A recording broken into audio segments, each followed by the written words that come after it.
एक घने जंगल में एक धूर्त चील रहता था। वो चील जंगल में रहे पक्षियों को और उनके बच्चों को मारकर उनके अंडों को उठा के खा लेता था। इस बात को सारे पक्षी जानकर जब चील उन्हें खाने आता था तब उस धूर्त चील से बच के उससे दूर भाग जाते थे। उससे धूर्त चील को खाना मिलने में बहुत मुश्किल होने लगा। एक दिन चील आहार ढूंढने जाते समय एक पेड़ के ऊपर रहे घोंसले के बाहर दो कौवे के बच्चे दिखाई देते हैं। उन्हें देख के चील बहुत खुश होता है। ओहो, आज दो कौवे के बच्चे नजर आए। इन्हें खाकर आज के लिए मैं पेट भर लूंगा। ऐसे सोचकर चील जल्दी से उन कौवे के बच्चों के पास जाने लगा। कौवे के बच्चे उस धूर्त चील को देखकर घर के अंदर जाकर दरवाजा बंद कर लेते हैं। ये कौवे के बच्चे तो बहुत होशियार हैं। मुझे देखकर दोनों घर के अंदर घुस के दरवाजा बंद कर लिए। लगता है उनकी माँ मेरे बारे में पूरा रामायण बोली, इसीलिए ये कौवे के बच्चे तो मुझे देखकर अंदर जाके दरवाजा बंद कर लिए। ठीक है, एक बार बुला के देखते हैं। दोनों बाहर आने से अच्छा है ना? ऐसे सोचकर चील उस घोंसले के पास जाकर ऐसे कहने लगा। प्यारे बच्चे, क्यों मुझे देख के डर रहे हो? मैं तुम्हें कुछ नहीं करूँगा। तेरी माँ और मैं बहुत अच्छे दोस्त हैं। वही मुझे तुम्हारे पास भेजी बच्चों। वहाँ बहुत आहार है, तुम दोनों पेट भर खा सकते हो, इसीलिए वो मुझे खुद यहाँ भेजी। मेरे साथ आओ बच्चों। घर में रहे कौवे के बच्चों में से एक बच्ची ने, हमें पता है तुम बहुत दूर चील हो। ऐसे ही तुम इस जंगल में रहे हर एक पक्षी को झूठी बातें कह के वो बाहर आने से उन्हें खा के तुम अपने पेट भर लेते हो। अरे बच्चों, मैं दिखने में ही भयानक हूँ, पर जैसे तुम्हारी माँ बोली उतना बुरा तो नहीं हूँ बच्चों। मैं तुम्हें कुछ नहीं करूँगा। इतनी बार कह रहे हो, मतलब जरूर तुम बुरे हो। अरे मैं तुम्हें कैसे समझाऊं बच्चों? तुम हमें मत बोलो, हमें समझने की जरूरत ही नहीं है। तुम यहाँ से चले जाओ। हम तेरी जादुई बातें सुन के हम बाहर नहीं आएंगे। उन कौवे के बच्चों की बात सुनकर निराशा से चील वहाँ से निकलकर थोड़ी दूर जाकर एक पेड़ पर बैठ के मन में, वैसे भी इस जंगल में रहे सारे पक्षी मुझे धूर्त चील समझ रहे हैं। मुझे पता है अभी मुझसे बात करने या खेलने के लिए कोई भी नहीं आएंगे। मेरी बातों पर उन्हें विश्वास ही नहीं है, पर मेरी भूख मिटाने के लिए पक्षियाँ या उनके बच्चों को चुपके से पीछे पीछे रह के खाना है। ऐसे सोचते समय थोड़ी दूर में उसकी तरफ उड़ के आ रहे दो चिड़िया नजर आते हैं। तब चील को बहुत खुशी होती है। आहा, लगता है वो दोनों पक्षी मेरी भूख मिटाने के लिए ही आ रहे हैं। मैं इसी पेड़ पर ढाल के पीछे छुप जाऊंगा। वो दोनों इस पेड़ के पास आते ही मैं एकदम से दोनों को खा लूंगा। ऐसे सोचकर जल्दी से पेड़ की डाल के पीछे छुपकर हवा में उड़ के आ रहे पक्षियों पर नजर रखता है। वो दोनों पक्षी बातें करके उस पेड़ के पास आते हैं। उन्हें देख के चील जल्दी से हवा में उड़ के मुंह खोल के दोनों को पकड़ने की कोशिश करता है, पर चील की धूर्त चाल समझ के दोनों पक्षी होशियारी से उस चील से बच के हंसते हुए चले जाते हैं। तब चील ने, अरे ये क्या? कहने को तो मैं धूर्त चील हूँ, पर पेट भर खाने को भी नहीं हो रहा। ऐसे सोचकर उसकी भूख मिटाने के लिए वहाँ से निकल के जाने लगा। ठीक उसी समय कौवे के बच्चों के पास उसकी माँ आती है। तब चील के धूर्त चाल के बारे में कौवे के बच्चे उनकी माँ से कहते हैं, मैं जानती हूँ इस जंगल में उस धूर्त चील से मेरे बच्चों को किसी न किसी दिन खतरा रहेगा। वो किसी भी समय इन पर वार कर सकता है। बाप रे, मैं अपने बच्चों को उस धूर्त चील से बचाने के लिए उसे मारना होगा, पर कैसे? ऐसे सोचते समय माँ कौवे को एक आइडिया आता है। वो आइडिया उसके बच्चों को बताई। तब कौवे के बच्चे बहुत खुश होते हैं। माँ कौवा और उसके बच्चे एक पेड़ की डाल को फांसी की रस्सी बांधते हैं। उस रस्सी पर दोनों बच्चे बैठे रहते हैं। आसमान में उड़ रहे धूर्त चील को कौवे के बच्चे दिखाई देने पर चील खुश होकर उनके पास आता है। उन्हें खाने चील उसका मुंह खोल के पास आने लगा। बस वो कौवे के बच्चे एकदम से वहाँ से उड़ जाते हैं। तब फांसी की रस्सी चील के गले को कस लेती है। चील उसके पंखों को फड़फड़ा के मर जाता है।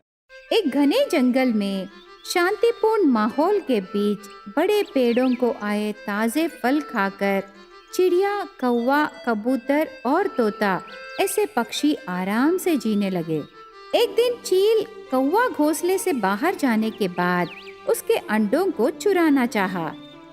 आसमान में उड़ रहे चील मौके का इंतजार करने लगा। थोड़ी देर बाद जैसे चील चाहा वैसे ही कौवा बाहर जाती है। तब जल्दी से चील पेड़ की डाल पर बैठकर कौवे के अंडों को चुराते समय वहाँ चिड़िया आती है। चील, ये क्या कर रहे हो? मैंने क्या किया? कौवे के अंडों को गिन रहा था। कौवे के अंडों को गिनने के लिए क्या तुम उसके पति हो? हे चिड़िया, संभाल के बात करो। ये लो, संभाल के बात करो। बेचारी कौवा, वो बाहर जाने के बाद उसके अंडों को चुराने आए हो क्या? हाँ सच, मैं कौवे के अंडों को चुराने ही आया हूँ। कौवे के अंडों को चुराने से तुझे क्या हो रहा है? वो कौवा मेरी दोस्त है। वो बाहर जाते समय मुझसे बोल के गई। क्या? तुझसे बोल के गई? हर कोई कुत्ते को पहरा रखते हैं। बेचारी कौवा, उसे कुत्ता नहीं मिला होगा और तुझे पहरे पर रख दी। ऐसे कह के हंसने लगा। तब चिड़िया ने, हंसना बंद करके दम है तो मेरा सामना करो।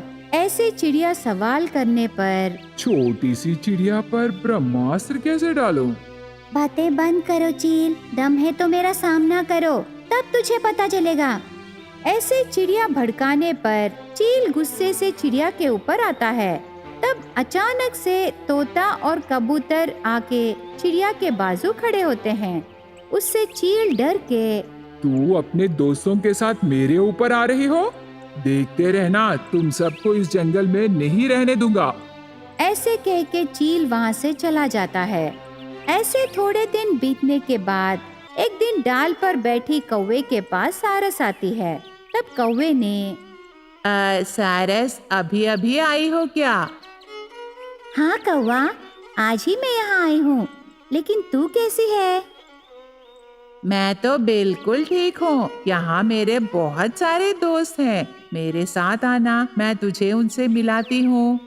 ऐसे कह के कौवा सारस को अपने साथ ले जाकर तोता, कबूतर और चिड़िया रहे जगह को ले जाती है। वहाँ जाने के बाद कौवा सारस का परिचय कराती है। दोस्तों, ये मेरी दोस्त है, इसका नाम सारस है। आज ही इस जंगल को आई। क्या आज ही आई हो? तो कल किधर थी? कल मैं शहर को गई। शहर को गई? यहाँ इस जंगल में बहुत सारी सुविधाएं हैं ना। क्या? ये कैसी सुविधाएं हैं? इसे कहते हैं कुएं में मेंढक की मानसिकता।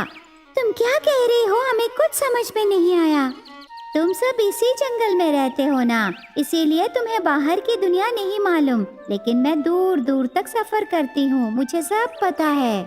ऐसे वो सब बातें करते समय चिड़िया उस सारस को ताजे फल खाने को देती है। तब कौवे ने, पहले खाओ सारस, बाद में बातें करेंगे। हाँ, पहले खाओ, वो बहुत ताजे फल हैं। तब सारस फल खाकर ऐसे कहने लगी, थू थू, ये कैसे फल हैं? तुम सब शहर में मिले फल खाने से तब आपको पता चलेगा। ठीक है, अब मैं चलती हूँ, कल और एक जगह जाना है। मैं तो बस मेरे पुराने दोस्तों से मिलने आई हूँ। ठीक है, बाय कौवा, बाय बाय दोस्त। ऐसे सारस उन्हें शहर के बारे में बहुत बातें कहकर वहाँ से चली जाती है। सारस सीधा जाकर एक पहाड़ पर रही घोंसले के पास बैठती है। बॉस, मेरा काम हो गया है, ऐसे कहती है। तब उस घोंसले के अंदर से चील आता है। क्या वो सब तुम्हारे बातों पर यकीन किए? सिर्फ चिड़िया के सिवा सभी मेरे बातों पर यकीन किए। तो ये लो, मेरी तरफ से तुम्हें एक छोटी सी भेंट। ऐसे कहकर चील उस सारस को भेंट देने पर सारस वो भेंट लेकर खुशी से वहाँ से चली जाती है। ऐसे रहते समय एक दिन चिड़िया के गैर हाजिरी में सब एक जगह समावेश होकर कीड़े खाते हुए ऐसे बातें करने लगे। जब से वो सारस शहर के बारे में बोली, मुझे यहाँ रहने का मन ही नहीं कर रहा। हमें भी ऐसा ही लग रहा है तोता। तू बाहर बोली और हम नहीं बोले, बस। तो देर किस बात की? कल ही हम शहर चले। सब ठीक है, पर चिड़िया को कौन मनाएगा? और कौन? तुम ही कौवा। चिड़िया तेरी बात जरूर सुनेगी। ऐसे वो सब बातें करते समय चिड़िया उनके पास आकर ऐसे कहने लगी। दोस्तों, मुझे बताए बिना ही आ गए। वो बात छोड़ो चिड़िया, हम तुमसे एक बात कहना चाहते हैं। क्या है वो बात? शहर जाने के लिए ही ना? अरे, तुझे कैसे पता चला? वो लंबी नाक वाली सारस शहर के बारे में बताते समय तुम सब ध्यान से सुन रहे थे ना, तभी मुझे शक आया, इसीलिए मैं पूछ रही हूँ। तो क्या तुम्हें हमारे साथ शहर आने के लिए ऐतराज नहीं है? नहीं मेरे दोस्त, इतना पूछने से क्यों नहीं आऊंगी? जरूर आऊंगी, पर वहाँ मुश्किल लगने से तुम्हें फिर से मेरे साथ वापस आना होगा। ऐसे चिड़िया कहने पर बाकी पक्षी मान जाते हैं। उसके अगले दिन सभी पक्षी अपने अपने लगेज पैक करके शहर जाने लगे। वो सब जाते समय दूर से पेड़ की डाल पर बैठे चील हंसते हुए अपने आप से ऐसे बातें करने लगा। जाओ जाओ, वहाँ शहरी लोग तुम्हें बहुत परेशान करेंगे। आगे से मुझे इस जंगल में रोकने वाला कोई भी नहीं रहेगा। ऐसे चिड़िया, कौवा, तोता और कबूतर सब शहर चले जाते हैं। वो सब एक पेड़ के इमारत के ऊपर खड़े रह के चारों ओर देखते हैं।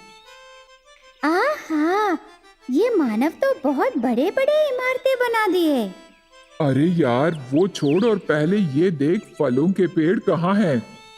इतनी दूर हम सब सफर करके हमें तो बहुत भूख लगी है। क्या कबूतर, तू तो हर समय भूख कहती हो। ऐसे तोता कहने पर वो सब शहर पूरा फलों के पेड़ ढूंढने लगे। उन्हें शहर में एक भी फलों का पेड़ दिखाई नहीं देता। तब कौवा ऐसे कहने लगी। ये क्या, शहर में एक भी फलों का पेड़ नहीं है? फलों के पेड़ छोड़ो, कम से कम पेड़ भी नहीं है। ऐसे वो बातें करते समय एक इमारत के खिड़की में से एक व्यक्ति एक फल रोड के ऊपर फेंक देता है। तब सारे पक्षी उड़ के आकर टेस्ट देख के ऐसे बातें करने लगे। थू थू, इसे कोई फल कहते हैं? हाँ, ये तो बेकार है।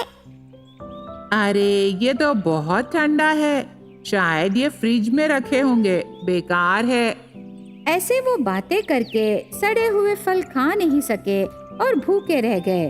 तब चिड़िया उनके लिए एक पेड़ की छाल पर रहे कीड़े दिखाती है। तब वो पक्षी वहाँ आकर कीड़े खाकर पेट भर लेते हैं। थोड़ी देर बाद कौवे के पेट से अंडा आने लगा। तब कौवा उसके दोस्तों से एक घोंसला बनाने को कहती है।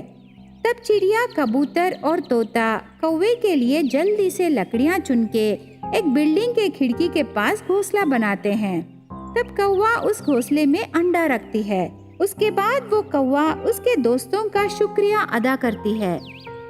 तो फ्रेंड्स, मेरे लिए तुम सब बहुत मेहनत से घोंसला बनाए। ऐसे वो बातें करते समय वहाँ एक व्यक्ति वो बिल्डिंग की खिड़की साफ करते करते वहाँ रहे कौवे के घोंसले को फेंक देता है। तब उस घोंसले में रही अंडा नीचे गिर के टूट जाती है। हे राम, मेरा अंडा, ये क्या हो गया? मेरा अंडा बच्ची होने से पहले ही मार डाले। शहरी लोगों को दिल ही नहीं है।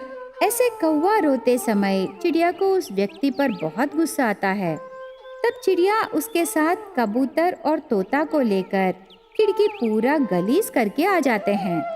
उसके बाद चिड़िया दोस्तों से ऐसे कहने लगी। देखे ना दोस्तों, तुम सब शहर जाएंगे बोले, पर यहाँ खुशी कहाँ है? चारों ओर ट्रैफिक में रहे कार्स के हॉर्न्स ही हैं। कम से कम यहाँ ताजे फल भी नहीं हैं।